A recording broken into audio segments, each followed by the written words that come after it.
और आज ये संस्था गांव-गांव में वेलनेस सेंटर, गरीबों के लिए मुफ्त इलाज और मां बाप अपने बच्चे को यहां विश्वास से रखकर जाए और उच्चतम शिक्षा लेकर बच्चा बाहर निकले, ऐसी शिक्षा व्यवस्था मठ चलाता है।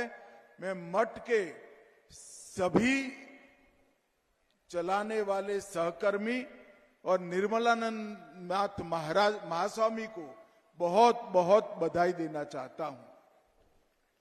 ಸಮಾಜದ ಸರ್ವ ಜನಾಂಗಕ್ಕೂ ಎಲ್ಲ ರೀತಿಯಾದಂತಹ ಆರೋಗ್ಯ ಸೇವೆಗಳು, ಮಕ್ಕಳ ಆರೋಗ್ಯ, ಹೀಗೆ ಹೆಲ್ತ್ ಕೇರ್ ಹಾಗೂ ಎಜುಕೇಷನ್ಗೆ ಅನುಪಮವಾದ ಸೇವೆಯನ್ನು ಸಲ್ಲಿಸುತ್ತಿರುವಂತಹ ಆದಿಚುಂಚನಗಿರಿ ಮಹಾಸಂಸ್ಥಾನದ ಪೀಠಾಧ್ಯಕ್ಷರಿಗೆ ನಾನು ಅಭಿನಂದನೆಗಳನ್ನು ತಿಳಿಸೋದಕ್ಕೆ ಇಷ್ಟಪಡ್ತೀನಿ।